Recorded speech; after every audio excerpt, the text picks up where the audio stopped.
কুত্তা দিয়া বিরিয়ানি পাকাইয়া এক চান্দাবাজে দাওয়াত দিয়ে আইনা ভরপুর খাওয়াইছি। এবার খাওয়ার পরে চান্দাবাজ ঠেকুর তুলতেছে।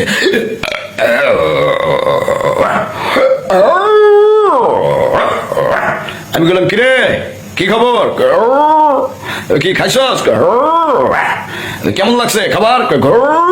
ভালো। ভালো ভালো। পেট ভরে খাইছস? বাহ, তাহলে মন খুললে একটা হাসি দে। এবার হাসে।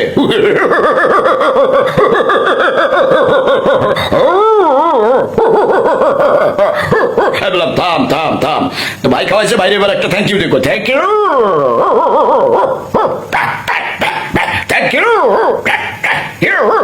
বললাম ঠিক আছে, এবার আপনারাও আপনাদের এলাকার যেসব চান্দাবাজ এদের জন্য কুত্তা জবাই করে কুত্তা দিয়া বিরিয়ানি পাকাইয়া দাওয়াত দিয়া ইচ্ছা মতো খাওয়াই দেন।